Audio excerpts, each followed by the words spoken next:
सर्वांचं स्वागत। संतोष देशमुख हत्या प्रकरणाची सर्वात मोठी बातमी आहे। अवघ्या राज्याला हादरून सोडणाऱ्या बीड जिल्ह्यातील सरपंच संतोष देशमुख यांच्या हत्या प्रकरणात 80 दिवसानंतर आरोपपत्र दाखल करण्यात आले। सीआयडीने दाखल केलेल्या आरोपपत्रात वाल्मिक कराड हाच संतोष देशमुख यांच्या हत्या प्रकरणाचा मुख्य सूत्रधार असल्याचं नमूद करण्यात आले। त्यामुळे वाल्मिक कराड भोवती आता कारवाईचा फास आणखी आवळला गेलाय। मकोकाच्या गुन्ह्यात वाल्मिक कराड सध्या तुरुंगात आहे। मंत्री धनंजय मुंडेंचा वाल्मिक कराड निकटवर्ती आहे। आम्ही जे सांगत होतो खंडणी आणि खुनातले सगळे आरोपी एकच आहेत ते जे तपासात सिद्ध झालेलं आहे तीच फक्त माहिती समोर आलेली आहे आणि तीच खरी आहे। म्हणून तुमची पहिली प्रतिक्रिया जे PCR झाले, जे MCR झाले त्याच्यातून ही माहिती समोर आलेली आहे। म्हणजे जे पहिला आरोपी ते शेवटचा आरोपी, मग सुरुवातीचे आरोपी कोण, मुख्य आरोपी कोण, यांनी ज्या भूमिका मांडल्या, ह्यांनी जे जाळं पसरवलेलं होतं त्याच्यातून ते सिद्ध झालेलं आहे। आणि आम्ही देखील तेच म्हणत आहोत की हेच सगळे मुख्य सूत्रधार आहेत आणि त्या सूत्रधाराच्या संघटित गुन्हेगारीतूनच हा आमच्या भावाचा खून झालेला आहे। वाल्मिक कराडच संतोष देशमुखांच्या हत्येचा सूत्रधार आहे। आरोपपत्रात विष्णू चाटेचा आरोपी नंबर 2 असा उल्लेख। 29 नोव्हेंबरला सुदर्शनच्या फोनवरून कराडनं खंडणी मागितली। 6 डिसेंबरला देशमुखांचा सुदर्शन घुले, प्रतीक घुले आणि सांगळेशी वाद झाला। खंडणी, ॲट्रॉसिटी, हत्या या तिन्ही घटनांचा आरोपपत्रात एकत्रित उल्लेख आहे। बघा, देशमुखांचे मारेकरी वाल्मिक कराड आरोपी क्रमांक 1, विष्णू चाटे आरोपी क्रमांक 2 आणि सुदर्शन घुले आरोपी क्रमांक 3। आरोपी क्रमांक 4 प्रतीक घुले, आरोपी क्रमांक 5 सुधीर सांगळे आणि आरोपी क्रमांक 6 महेश केदार। आरोपी क्रमांक 7 जयराम चाटे आणि कृष्णा आंधळे अद्याप फरार आहे। झाल्याच्या घटनेपासून 12 डिसेंबरचं माझं भाषण काढा, ऑनलाईन आहे, त्याच्यामध्ये 90% मी त्याच्यावरच बोललेली आहे आणि त्यामुळे त्याच्या आतल्या विषयांवर मी बोलण्याचं माझं ते औचित्य नाही, मला त्यातली माहिती नाही, मी गृह खातं नाही आणि गृह खात्याच्या अधिकाऱ्यांनी ती माहिती देणंही योग्य आहे आणि माझा गृहमंत्री देवेंद्र फडणवीसांवर संपूर्ण विश्वास आहे। त्यांनी शब्द दिल्यानंतर मी त्यांच्याच टीममधली एक मंत्री म्हणून परत वेळोवेळी याच्यावर भाष्य करणं माझ्या भूमिकेला साजेसं नाही।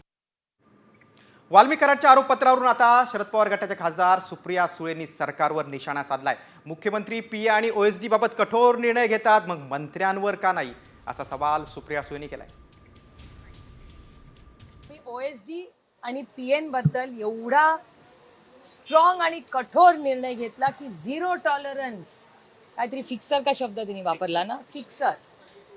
तर इथे तर किती आरोप आहेत, इथे खंडणी, त्याच्यानंतर हार्वेस्टरचे पैसे, पीक विम्यामध्ये काढलेले पैसे, डोमेस्टिक व्हायलन्स, अजून हत्या प्रकरणी अनेक त्यांच्यावर आरोप प्रत्यारोप झालेले। त्याच्यामुळे अजून कुठला गुन्हा करायचा राहिला। सुप्रिया सुळेंनंतर आता दमानी यांच्या आरोपांकडे वळूया। मुंडे राजकारणात राहिले तर अनेक कराड तयार होतील, असा आरोप सामाजिक कार्यकर्त्या अंजली दमानीने केलेला आहे। धनंजय मुंडेंचा राजीनामा घ्या अशी मागणी देखील दमानी यांनी केली आहे।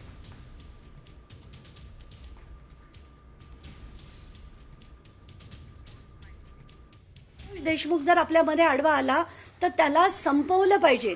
आता हे जेव्हा मी वाचते ना आणि जेव्हा बघते, मला इतकं ते डिस्टर्बिंग होत आहे की अशी माणसं आता जर राजकारणात राहिली धनंजय मुंडेंसारखी, तर असे अनेक वाल्मिक कराड होतील आणि असे अनेक सिंडिकेट तयार होतील आणि हे थांबवण्यासाठी आपल्याला कुठच्याही पद्धतीत यांचं रेसिग्नेशन घेणं गरजेचं आहे। आणि याच प्रकरणातील आणखीन एक बातमी, कॅमेरा खराब झाल्याचं सांगून 22 फेब्रुवारी आधीचं CCTV हे फुटेज डिलीट करण्यात आलंय, असा गंभीर आरोप आता सरपंच संतोष देशमुखांच्या कुटुंबियांनी केलेला आहे। या संदर्भात मुख्यमंत्र्यांकडे तक्रार करणार असल्याचं देखील या कुटुंबियानं म्हटलेलं आहे। मध्ये ज्या पद्धतीने कैद्यांना सेवा दिली जात आहे, ज्या ज्या ठिकाणी कैदी आहेत, ज्या ज्या ठिकाणी फिरलेले आहेत, त्या त्या ठिकाणचं आपण कारागृहामधलं CCTV माहितीच्या अधिकारात मागवणार आहोत आणि पोलीस महासंचालक महानिरीक्षक कारागृह सुधार सेवा यांच्याकडे मी तक्रार करणार आहे। मुख्यमंत्र्याकडे आज मी तक्रार करणार आहे की CCTV काही ठिकाणावरले 22/2च्या अगोदरचे CCTV डिलीट करण्यात आलेले आहेत आणि त्याचं कारण दाखवणार आहेत की ते CCTV नादुरुस्त आहेत म्हणून। बीडमधल्या घडामोडी आपण पाहायला वळूया. आता पुढच्या बातमीकडे. माजी आरोग्यमंत्री तानाजी सावंतांनी मंजूर केलेल्या 3,190 कोटींच्या टेंडरला आता स्थगिती देण्यात आली. सरकारी रुग्णालय आणि प्राथमिक आरोग्य केंद्रांची बाह्य यंत्रणेद्वारे यांत्रिकी पद्धतीनं साफसफाई करण्याचा हा टेंडर होता. दरम्यान या टेंडरवरून आता राजकीय आरोप प्रत्यारोप होत आहेत. एखाद्या कामात अनियमितता असल्यास त्याची तपासणी करणं क्रमप्राप्त आहे, अशी प्रतिक्रिया आरोग्यमंत्री प्रकाश आंबेडकर यांनी दिली. भ्रष्टाचार समोर आणत असतील तर फडणवीसांचं स्वागतच आहे, असं म्हणत खासदार संजय राऊतांकडून पुन्हा एकदा मुख्यमंत्र्यांचं कौतुक करण्यात आलं.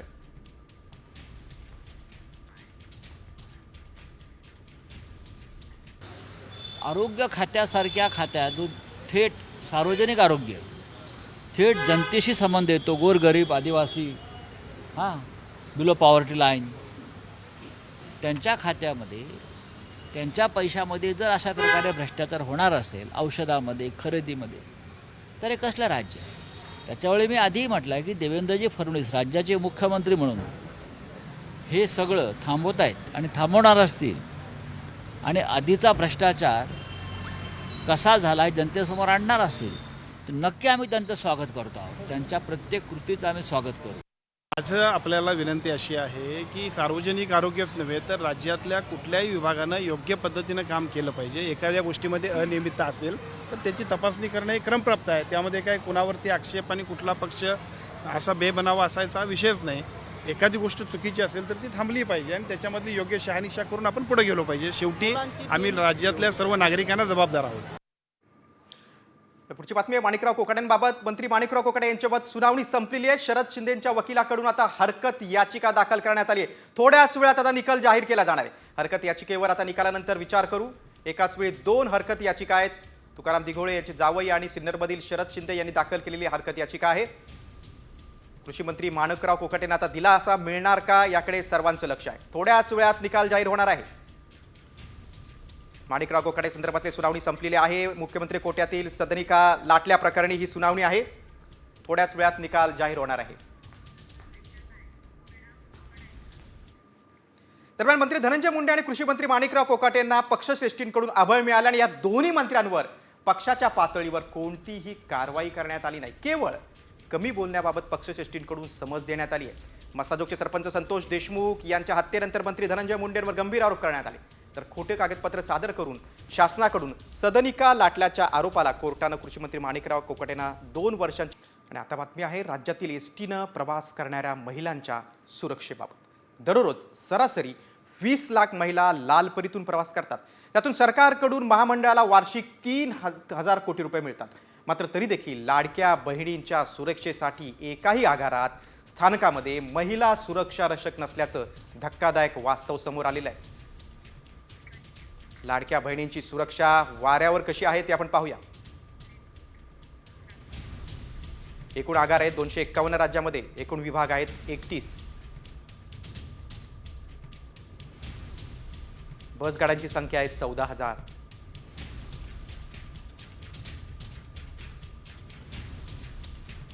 दररोजच्या महिला प्रवाशांची संख्या आहे 20 लाख.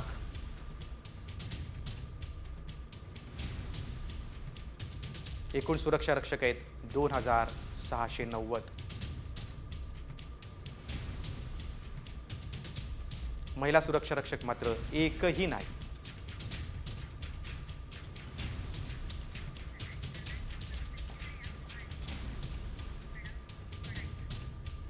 आता बातमी राज्यातील शेतकऱ्यांच्या पीएम किसान योजनेचे पैसे परप्रांतीयांनी ओरबडल्याची. नाशिक जिल्ह्यातील कळवण तालुक्यातील भादवन गावातून हा सगळा प्रकार समोर आलेला आहे. गावात घर नाही, शेती नाही, तरी देखील पश्चिम बंगालच्या भामट्यांनी पीएम किसान योजनेचा हप्ता लाटल्याचं समोर आलंय.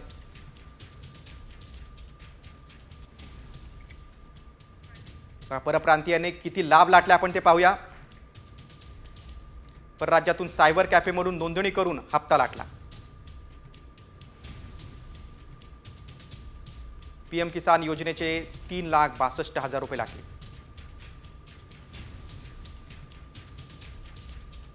ॲग्रिस्टॅक कार्डच्या पडताळणीच्या वेळी हा सगळा प्रकार उघड आला. बँक खात्यावरून सर्व बोगस लाभार्थी हे पश्चिम बंगालचे असल्याचं समोर आलं. राज्यातील पीएम किसान योजनेचा पैसा 181 जणांनी लुटला.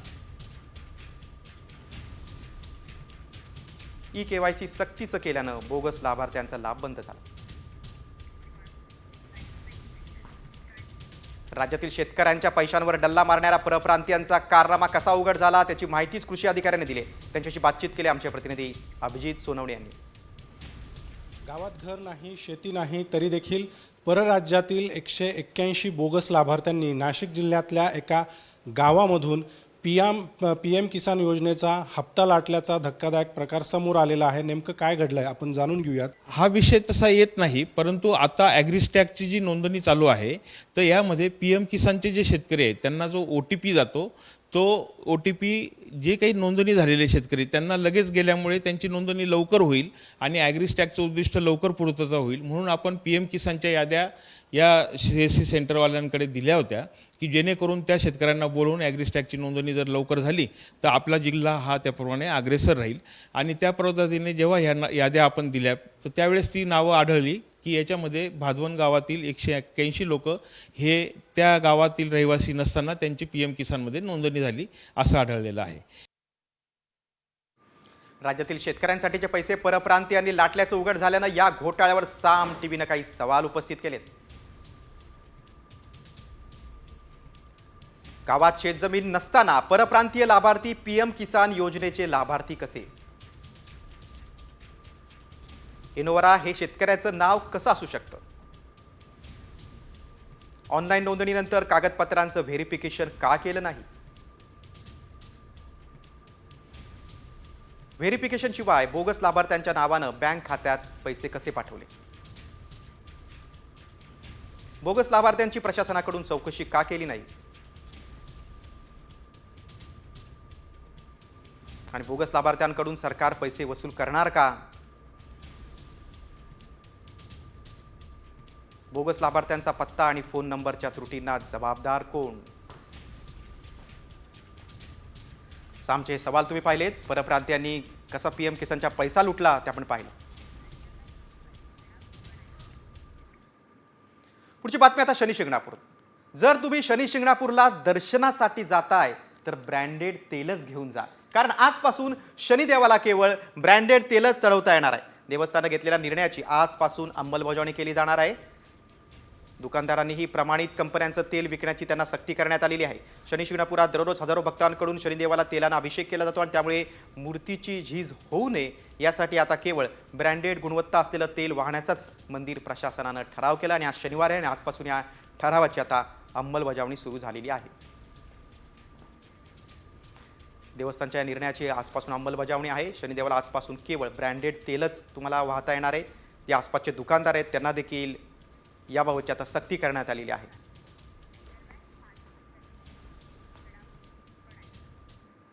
शनी शिंगणापूरमधील या बातमीनंतर आता राज्यभरातील आणखी काही घडामोडींचा आपण वेगवान आढावा घेऊया 36 जिल्हे 36 रिपोर्टरमधून. पुण्यात भारतीय विद्यापीठ परिसरामध्ये 10 गाड्यांची अज्ञातानं तोडफोड केलेली आहे. दहशत माजवण्यासाठी मंगलपूर्ती सहकारी गृहरचना मर्यादित सोसायटीत ही घटना घडलेली आहे. भारतनगर येथे वीज नसल्याचा फायदा घेत एका अज्ञात व्यक्तीनं 10 वाहनांची तोडफोड केली.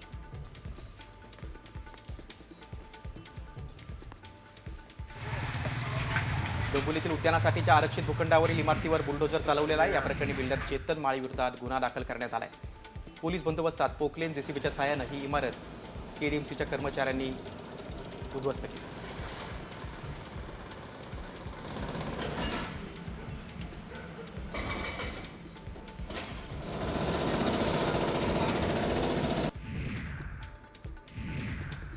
बुलढाण्यात मराठीच्या मुद्द्यावर बँकेत स्वाभिमानी शेतकरी संघटनेनं गोंधळ घातला. खामगाव येथील बँक ऑफ बडोदाचे मॅनेजर तिवारी हे बिहारमधील आहेत.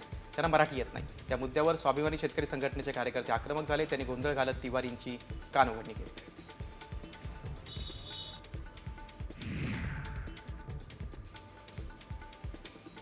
पुण्याच्या घोरपडीमध्ये कत्तलखान्याच्या कचरा आणि दूषित पाणी घरामध्ये शिरल्यानं कोंडव्याचे रहिवासी त्रस्त आहेत. अस्वच्छता आणि दुर्गंधीमुळे आरोग्याच्या समस्या निर्माण होत आहेत. महाराष्ट्र प्रदूषण नियंत्रण मंडळ, पालिका आणि पंतप्रधान कार्यालयाकडे अनेक तक्रारी केल्या, मात्र कायमस्वरूपी उपाययोजना होत नसल्याचा आरोप होतो.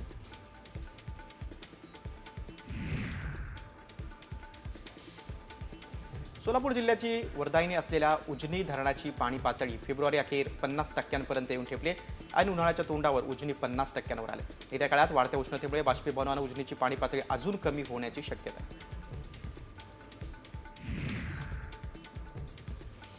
जळगावात कंत्राटदारांनी जिल्हाधिकारी कार्यालयावर आक्रोश मोर्चा काढला. त्यांचा कोट्यवधी निधी शासनाकडे प्रलंबित आहे. त्यामुळे त्यांनी 5 फेब्रुवारीपासून काम बंद आंदोलन पुकारलंय. मात्र त्याची दखल शासन स्तरावर घेतली गेली नाही.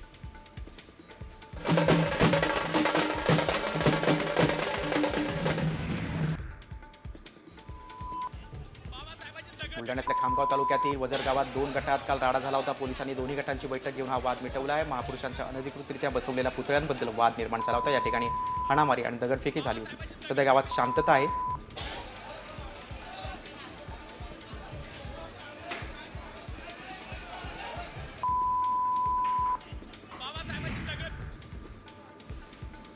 कोल्हापुरातील रिक्षांची भाडेवाढ आजपासून लागू करण्यात आली. गेली 5 वर्ष रिक्षा चालकांकडून भाडेवाढ करण्यात आली होती. अखेर ही मागणी प्रशासनानं मान्य केली. प्रति किलोमीटर 3 रुपये अधिकचं भाडं कोल्हापूरकरांना आता मोजावं लागणार आहे.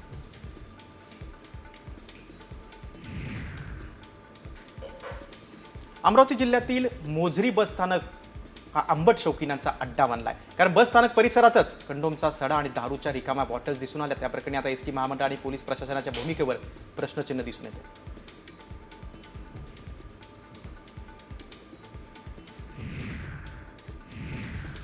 सर्वसामान्यांच्या ग्रहानं ऐकण्यासाठी सांगलीच्या जिल्हाधिकाऱ्यांचं दालन आता खुलं झालंय. मुख्यमंत्र्यांनी प्रशासन आणि नागरिकांच्या संवादाच्या सूचना दिल्या. त्यानंतर सांगलीचे जिल्हाधिकारी अशोक काकडे हे सोमवार आणि शुक्रवार हे 2 दिवस आपलं दालन सर्वसामान्यांसाठी खुलं करणार आहेत.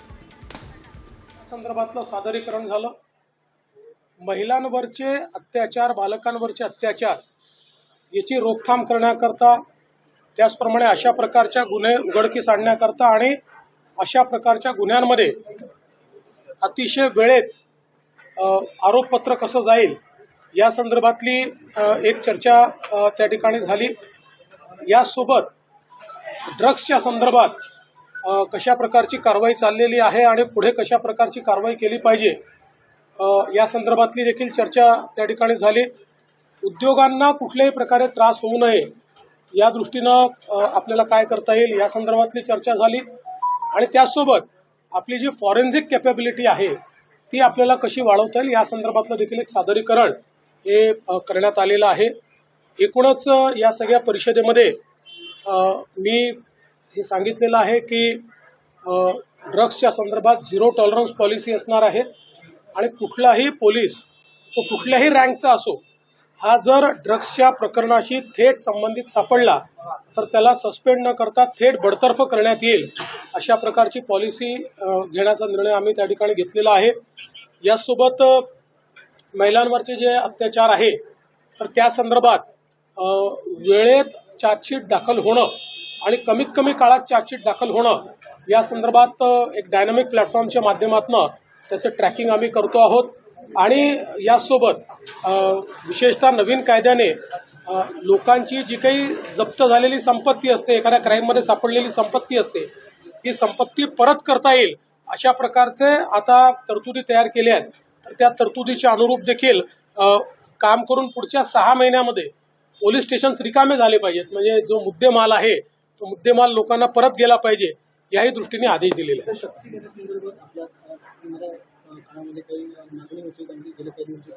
मी या संदर्भात कालच बोललेलो आहे की केंद्र सरकारने जो नवीन कायदा केलेला आहे त्यात शक्ती कायद्यातल्या अनेक गोष्टी अंतर्भूत केलेल्या आहेत. त्यामुळे आपल्याला पुन्हा रिव्ह्यू त्याचा घ्यावा लागेल आणि काय झालं नाही आहे त्या संदर्भातला कायदा तयार करावा लागेल. शहरातले अनेक बस स्टँड आहेत संतोष देशमुख प्रकरण आरोपपत्र दाखल करण्यात आलं, लवकरात लवकर काम झालेलं आहे आणि न्यायालयासमोर आता केस उभी राहणार आहे. त्याच्यामध्ये फक्त वाल्मिकरण यांना मुख्य आरोपी ठेवले. पोलिसांनी अतिशय प्रोफेशनल तपास केलेला आहे आणि नवीन कायद्याचा अवलंब करून योग्य वेळेमध्ये आणि संपूर्ण पुराव्यासहित आरोपपत्र दाखल केलेलं आहे. आता आम्ही कोर्टालाही विनंती करणार आहोत की ही केस त्यांनी फास्ट ट्रॅकवर चालवावी. उज्ज्वल निकम साहेबांची आपण नियुक्ती केलेली आहे आणि मला विश्वास आहे की जे आरोपी आहेत त्यांना कठोरतम शिक्षा. राज्यातील ड्रग कायद्यासंदर्भात एक महत्त्वाची बैठक होती आणि त्यामध्ये काय चर्चा झाली, कुठल्या कुठल्या मुद्द्यांवर चर्चा झाली त्याची माहिती मुख्यमंत्री देवेंद्र फडणवीस यांनी दिलेली आहे. पोलीस जर ड्रग्स प्रकरणात सापडल्यास त्याला बडतर्फ केला जाईल. राज्यातील ड्रग्स कायद्यासंदर्भात या बैठकीत चर्चा झालेली आहे. मुख्यमंत्र्यांनी या संदर्भात माहिती दिलेली आहे. राज्यातील ड्रग्स कारवाई संदर्भात बैठकीत चर्चा झालेली आहे. शक्ती कायद्यात अनेक गोष्टी अंतर्गत केल्यात हे देखील यावेळी फडणवीसांनी सांगितलेलं आहे. 3 नव्या कायद्यांबाबत चर्चा झाली अशी देखील माहिती मुख्यमंत्र्यांनी दिलेली आहे. ड्रग्ज कारवाईबाबत चर्चा झाली, मात्र पोलीस देखील या ड्रग्ज प्रकरणात सापडल्यास बडतर्फीची कारवाई केली जाईल असं मुख्यमंत्र्यांनी स्पष्ट केलंय. राज्यातल्या आणखी काय घडामोडींचा आपण वेगवान आढावा घेऊया 36 जिल्ह्यात 36 रिपोर्टरमधून. बीड जिल्ह्यात काम करण्यास पोलिसांनी नकारघंटा दर्शवलेली. बीड नको दुसरीकडे बदली करा अशी विनंती अर्ज जिल्ह्यातील 172 पैकी 107 अधिकाऱ्यांनी केलाय. त्यात 29 पैकी 15 ठाणेदारांचाही समावेश आहे. मसाजोग सरपंच हत्या प्रकरणासह इतर मुद्द्यांवरून बीड जिल्हा आता चर्चेत आला आहे. गेल्या वर्षभरात यवतमाळमध्ये 1.5 लाख वाहन चालकांनी वाहतुकीचे नियम मोडले. शिवाय या वाहन चालकांनी 6.5 कोटींचा दंड ठकवला. यावरून यवतमाळमधील वाहन चालकांना कारवाईची भीती नसून ते बिनधास्त असल्याचं दिसतंय.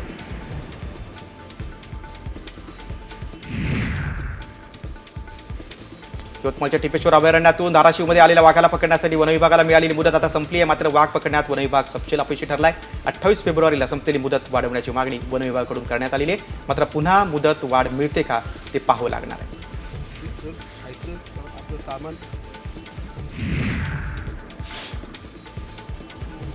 विदर्भात बर्ड फ्लूची एंट्री झाली आहे. वाशिमच्या कारंजामधल्या खेरडा जिरापुरे गावात बर्ड फ्लूमुळे 6,831 कोंबड्यांचा मृत्यू झालाय. अकोल्यातील प्रयोगशाळेनं मृत कोंबड्यांचे नमुने पुण्यातल्या लॅबमध्ये पाठवले होते. भोपाळमध्ये या नमुन्यांची तपासणी झाली. त्यात कोंबड्यांचा मृत्यू बर्ड फ्लूने झाल्याचं निष्पन्न झालं.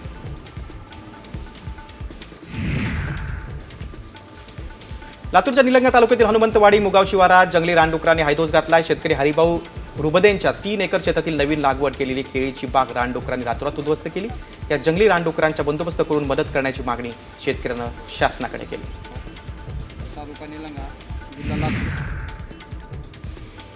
हातकणंगले तालुक्यातील रामलिंग रोडवरील एका फॅक्टरीला आग लागलेली आहे. आवळे इथल्या पत्रावळी तयार करणाऱ्या फॅक्टरीला आग लागली. आग विझवण्यासाठी अग्निशमन दलाच्या गाड्या घटनास्थळी पोहोचल्या.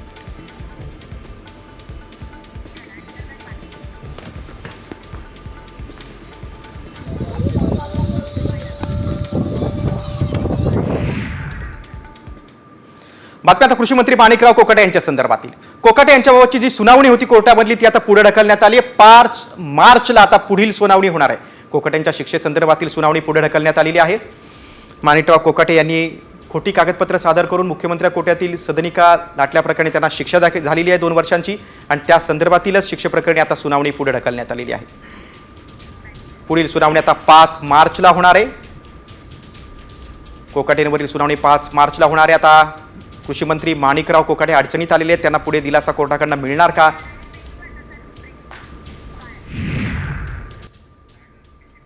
बघा, उत्तम जानकर अजित पवारांच्या भेटीला एक महत्त्वाची राजकीय घडामोड आता. जानकर पवारांच्या राष्ट्रवादीचे आमदार आहेत. शरद पवारांच्या राष्ट्रवादीचे आमदार आहेत. सोलापूर जिल्ह्यातील आमदार आहेत. उत्तम जानकर हे अजित पवारांच्या भेटीला गेलेले आहेत. आता या भेटीमागे कुठला मुद्दा आहे ते बघणं खूप महत्त्वाचं आहे. उत्तम जानकर यांनी ईव्हीएम प्रकरणावरून सत्ताधाऱ्यांवर खूप हल्लाबोल केला होता.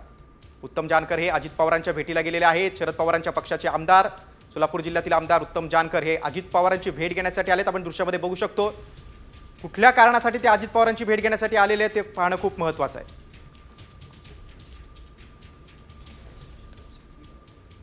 सोलापूर जिल्ह्यातील शरद पवारांचे आमदार उत्तम जानकर यांनी ईव्हीएमच्या मुद्द्यावरून रान पेटवलं होतं. सत्ताधाऱ्यांवर हल्लाबोल केला होता.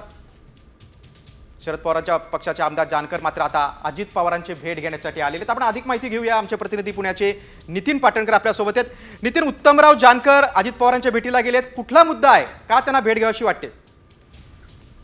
उत्तम जानकर अजित पवार यांची ज्या ठिकाणी सुरू आहे आता सर्किट हाऊस त्या ठिकाणी दाखल झालेले आहेत. अजित पवारांची ती भेट घेणार आहेत आणि त्यांच्याबरोबर राष्ट्रवादी काँग्रेसचे नेते उमेश पाटील जे आधी अजित पवार गटात होते नंतर शरदचंद्र पवार गटात गेले ते देखील बरोबर होते. दोघी सोलापूर जिल्ह्यातले आहेत.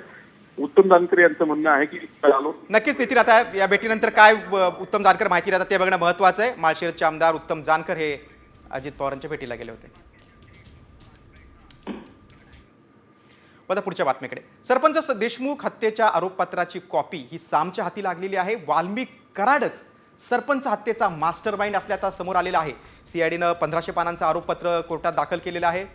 त्यामध्ये वाल्मिक कराडच आता संतोष देशमुख हत्या प्रकरणाचा मास्टरमाइंड असल्याचं समोर आलेलं आहे. बघा, सरपंच हत्येतील आरोपपत्र एक्सक्लुझिव्ह बातमी तुमच्याकडे. आरोपपत्राची कॉपी सामच्या हाती लागलेली आहे. यामध्ये संतोष देशमुख हत्या प्रकरणाचा मास्टर माइंड वाल्मिक कराड, जो मंत्री धनंजय मुंडेंचा निकटवर्ती आहे, तोच या सर्व हत्येच्या मागचा, खंडणी प्रकरणाच्या मागचा मास्टर माइंड असल्याचं तपासात समोर आलेलं आहे. या आरोपपत्रामध्ये तसा स्पष्ट उल्लेख करण्यात आलेला आहे की वाल्मिक कराडच सरपंच हत्येचा मास्टर माइंड आहे.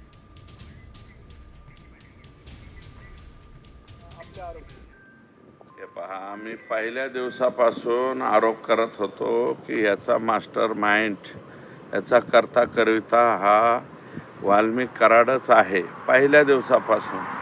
कारण हे विष्णू चाटे, सुदर्शन घुले, प्रतीक घुले हे बाकीचे सगळे प्यादे आहे.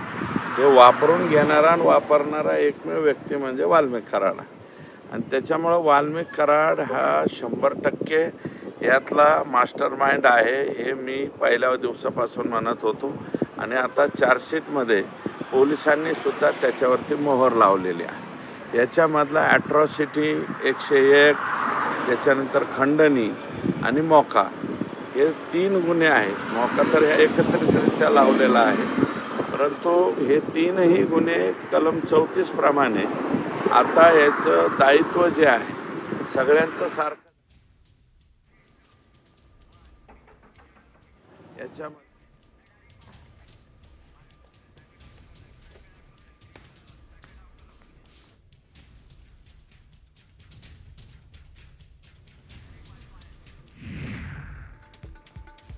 नाशिकमधील बागलांच्या माळगाव खुर्द जवळ शेतातील खळ्यात अचानक आग लागली आहे. शेतात रचून ठेवलेल्या सर्व धान्य आगीत जळून खाक झालाय. शासनामार्फत पंचनामे करून मदत मिळवून द्यावी अशी मागणी शेतकऱ्यांनी केली आहे.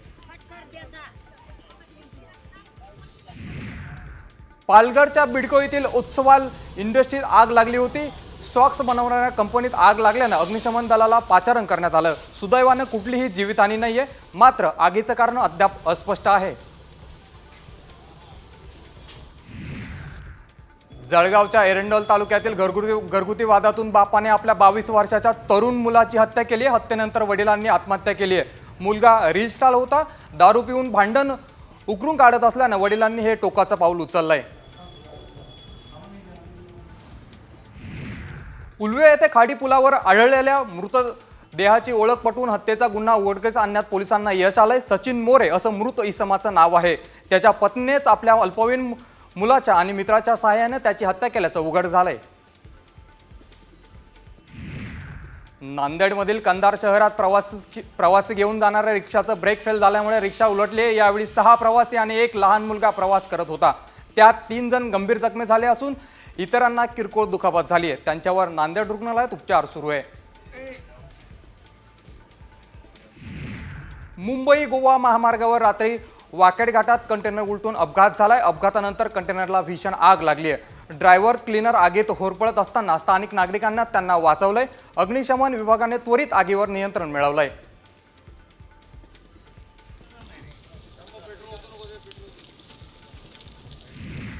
अंबरनाथमध्ये हायवेवर रेसिंग करणाऱ्या 2 दुचाकींनी एका रिक्षाला जोरदार धडक दिली. यात रिक्षा उलटली आणि रिक्षातील प्रवासी गंभीर जखमी झालाय. या सर्व जखमींवर उल्हासनगरच्या खासगी रुग्णालयात उपचार सुरू आहेत.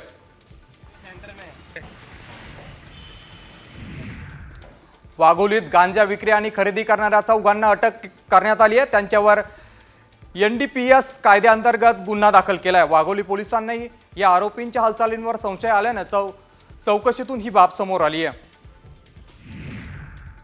नांदेडच्या माहूरमध्ये अवैध वाळू वाहतूक करणाऱ्या तलाठ्याला मारण्याची धमकी दिली होती. यावेळी ट्रॅक्टर चालकाला अडवत त्याची विचारपूस केल्याने त्याने धमकी दिली. त्यानंतर तो अवैध वाळू ट्रॅक्टर भरलेला ट्रॅक्टर घेऊन पसार झालाय. दरम्यान त्याच्या विरोधात सिंदखेड पोलीस ठाण्यात गुन्हा दाखल करण्यात आलाय.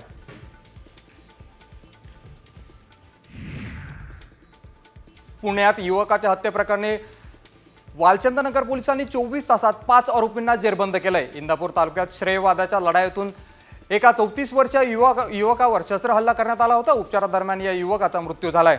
सदर प्रकरणी आरोपींना अटक करण्यात आली आहे.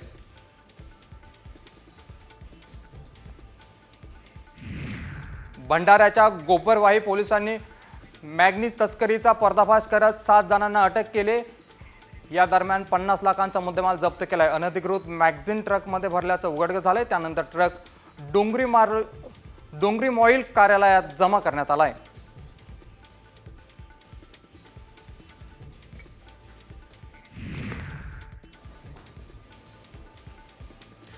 जालन्यात गोवंश चोरणाऱ्या 2 सराईत आरोपींना पोलिसांनी जेरबंद केलंय. स्थानिक गुन्हे शाखेच्या पथकानं ही कारवाई केली. यावेळी 15 लाखांचा मुद्देमाल जप्त करण्यात आलाय.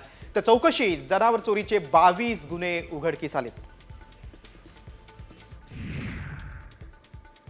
मुंबईच्या बीकेसी पोलिसांनी बांगलादेशी नागरिकाला MMRDA मैदाना परिसरातून ताब्यात घेतलेले अहमद अब्दुल हसीम असं अटक करण्यात आलेल्या बांगलादेशी नागरिकाचं नाव आहे. तो मुंबईच्या ओशिवरा बेहराम बाग परिसरात गेल्या 25 वर्षांपासून वास्तव्याला आहे.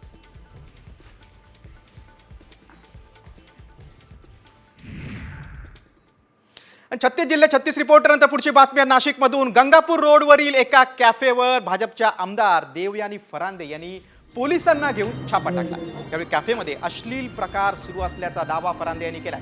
भाड्यानं तासांसाठी रूम दिली जात होती याची माहिती मिळताच फरांदे यांनी छापा मारला. यावेळी कॅफेत कपल आढळून आले. कॅफेच्या आडून गैरप्रकार सुरू होता असा आरोप देखील आमदार फरांदे यांनी केलेला आहे.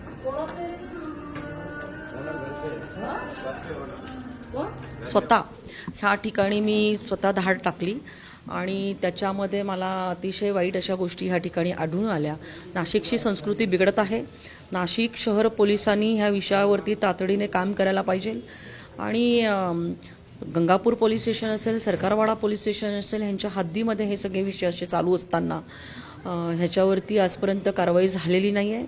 मी नाशिक शहराच्या पोलीस आयुक्तांना भेटून ह्या सगळ्या विषयांमध्ये शहरामध्ये अशा पद्धतीचे अनेक ठिकाणी हे व्यवसाय असे चालू आहे आणि एकूणच नाशिकची संस्कृती बिघडवण्याचं काम चालू आहे. नाशिकमधील या धक्कादायक बातमीनंतर आता राज्यभरातील आणखी काही घडामोडींचा आपण वेगवान आढावा घेऊया न्यूज पॉइंट 20 मध्ये.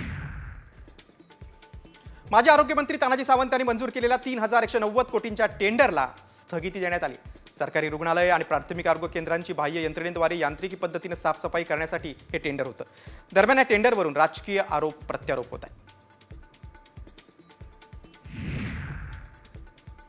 स्थानिक स्वराज्य संस्थांच्या निवडणुकीत ठाकरे गटानं स्वबळाचा नारा दिलाय. स्थानिक स्वराज्य संस्थेत आघाडी होत नाही, प्रत्येक कार्यकर्त्याला संधी हवी असते असं यावेळी खासदार संजय राऊतांनी म्हटलं.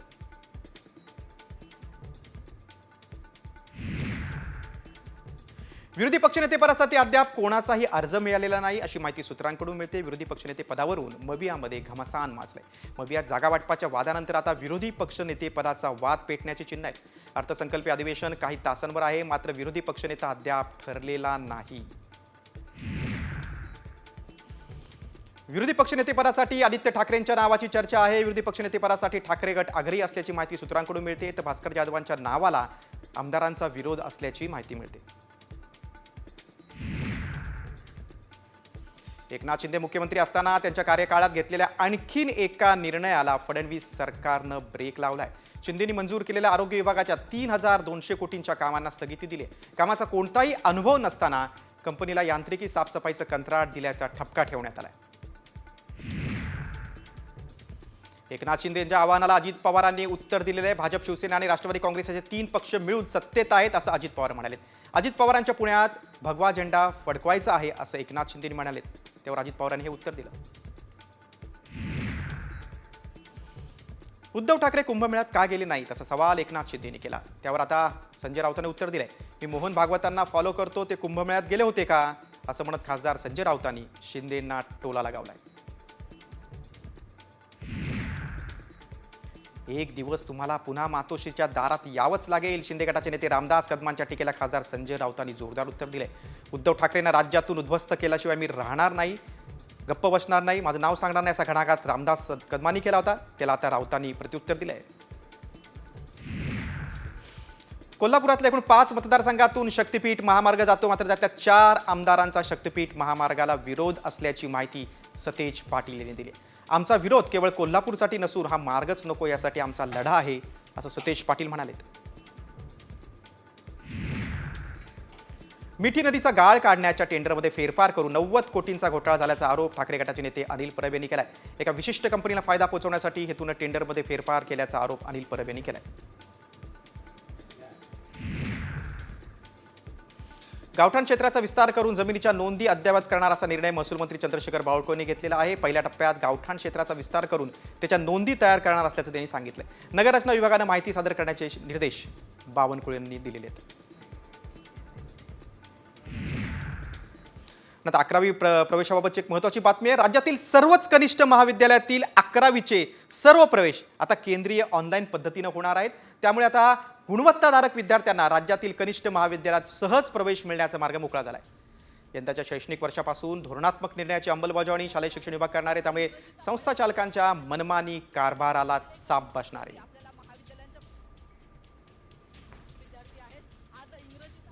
राज्यात आता 11वीचे प्रवेश केंद्रीय पद्धतीनं होणार. यंदाच्या शैक्षणिक वर्षापासून ऑनलाईन पद्धतीनं प्रवेश होणार. शालेय शिक्षण विभागाकडून शासन निर्णय प्रसिद्ध झालेला आहे. MMR पुणे, अमरावती, नागपूर, नाशिकमध्ये ही सगळी प्रक्रिया सुरू होती. आता राज्यभर केंद्रीय ऑनलाईन प्रवेश पद्धती राबवली जाईल.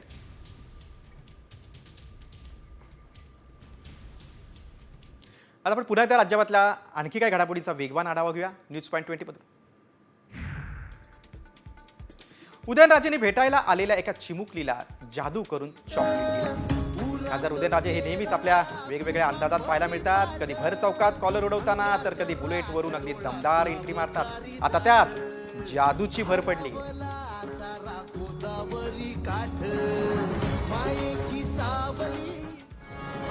जीवाला जोडली तुझी पाय वाट उरात पेरला तुझा परिपाठ अंगास राख डोळा सावकारी थाट धारावला सारा गोदावरी. लातूरमध्ये एका कार्यक्रमात विधान परिषदेचे सभापती राम शिंदेची डायलॉगबाजी पाहायला मिळाली. हार कर भी जीतने वालों को राम शिंदे कहते हैं. बाजीगर या चित्रपटातील डायलॉग राम शिंदेने वेगळ्या स्टाईलनं म्हटलाय. शिवाय तो सभागृहात कुठून बोलू शकत नाही म्हणून म्हणते हार कर भी जीतने वालों को बाजीगर कहते हैं. डायलॉग चेंज है. हार कर भी जीतने वालों को राम शिंदे कहते हैं. पुणे पोलिसांनी कुख्यात गुंड गजा मारणेची फॉर्च्युनर गाडी देखील जप्त केली आहे. मात्र ही गाडी मारणेनं दुसऱ्याच्या नावावर घेतलेली आहे. गजा मारणेसोबत सिनेमा पाहण्यासाठी आलेले सर्वजण पोलिसांच्या रडारवर आहेत. पोलिसांनी यापूर्वी अटक केलेल्या आरोपींच्या दुचाकी जप्त केल्या होत्या. नाशिकमधील एका कॅफेवर भाजपचे आमदार देवानी फरांदे यांनी पोलिसांच्या मदतीनं थेट छापा टाकला. यावेळी कॅफेत अश्लील चाळे करत असलेल्या तरुण तरुणींना पोलिसांनी ताब्यात घेतलंय. कॅफेच्या नावाखाली तरुण तरुणींना 100 ते 200 रुपयात रूम देण्यात येत असल्याचा प्रकार कॅफेत सुरू आहे.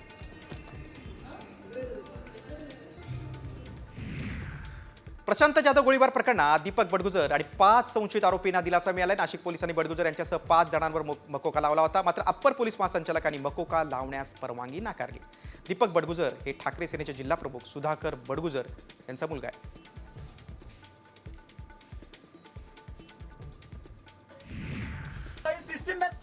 बुलढाण्यात स्वाभिमानी शेतकरी संघटनेनं मराठीच्या मुद्द्यावरून बँकेत गोंधळ घातला. मराठी न बोलता येणाऱ्या खामगावच्या बँक ऑफ बडोदाच्या मॅनेजरला धारेवर धरलं.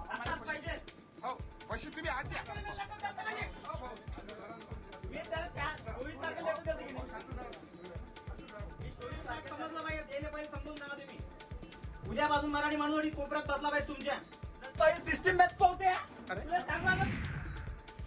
आता टॉप 50 नंतर बातमी आहे तापमानासंदर्भात. उन्हाळ्याच्या सुरुवातीलाच उष्णतेनं आता अंगाची लाहीलाही होते. अगदी फेब्रुवारी महिन्यातच तापमानाचा पारा चढताय. त्यातच आता हवामान विभागानं उष्णतेच्या लाटेचा इशारा दिलाय. राज्यासह देशभरात मार्च ते मे दरम्यान सूर्य आग ओकणार असल्याचा इशारा देण्यात आलेला आहे. हवामान विभागानं काय इशारा दिला आपण पाहूया. बघा, मार्च पासूनच राज्यासह देशात तीव्र उन्हाचा चटका वाढणार आहे. त्यामुळे यंदाचा उन्हाळा तापदायक असणार आहे. काळजी घ्या. पश्चिम महाराष्ट्र, कोकण आणि विदर्भ या भागात तीव्र उष्णतेचा अंदाज आहे. मार्च पासून राज्यात 2 ते 3 अंशांनी तापमान वाढणार आहे. उन्हाळ्यात एल निनो स्थिती तटस्थ असणारे हवामान विभागाचा अंदाज आहे.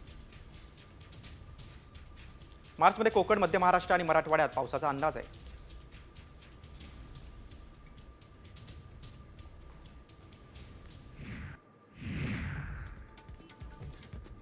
स्वारगेट बलात्कार प्रकरणामुळे स्थानकातील भंगार बस प्रकाशात आलेल्या आहेत. आता पूर्णतः ही जागा मोकळी करण्यात आलेली आहे. अंधारात भंगार राहिलेल्या सर्व बसेस बाजूला काढण्यात आल्या.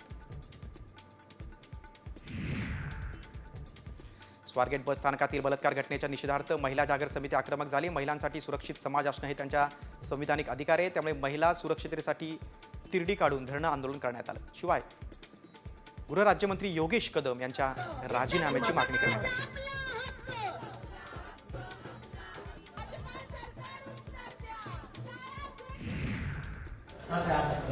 इतिहास अभ्यासक इंद्रजित सावंत यांची फॉरेन्सिक विभागाकडून तब्बल 7 तास चौकशी करण्यात आली. प्रशांत कोरटकरनं छत्रपती शिवाजी महाराजांच्या बद्दल केलेले आक्षेपार्ह विधान केलं आणि इंद्रजित सावंत यांना जीवे मारण्याची धमकी दिली. या प्रकरणी ही चौकशी करण्यात आली.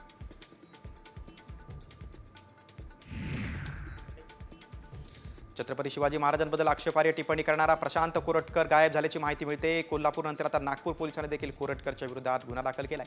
इतिहास अभ्यासक इंद्रजित सावंतांना फोनवरून शिवीगाळ आणि महापुरुषांबद्दल आक्षेपार्ह वक्तव्य केल्याचा आरोप कोरटकर यांच्यावर करण्यात येतो. नागपुरातील महाल परिसरामध्ये शिवप्रेमींनी आंदोलन केलं. छत्रपती शिवाजी महाराजांबद्दल प्रशांत कोरटकर आणि सोलापूरकरांनी केलेल्या वक्तव्याचा निषेध नोंदवण्यात आला. छत्रपती शिवाजी महाराजांच्या पुतळ्याजवळ एकत्र येत जोरजोरात घोषणाबाजी करत आंदोलन करण्यात आलं.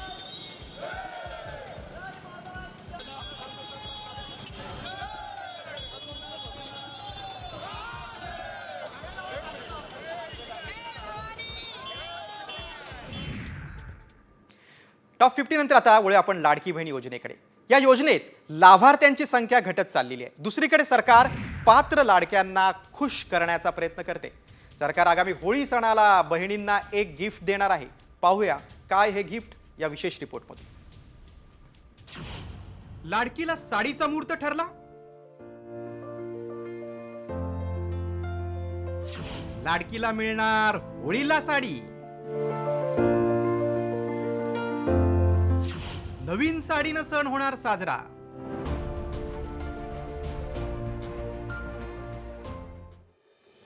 विधानसभा निवडणुकीनंतर एका बाजूला लाडक्या बहिणींच्या अर्जांची कडक पडताळणी सुरू आहे, त्यामुळे लाखो लाडक्या अपात्र ठरत आहेत. दुसऱ्या बाजूला पात्र लाभार्थ्यांना आणखी खुश करण्याचा सरकारचा प्रयत्न आहे.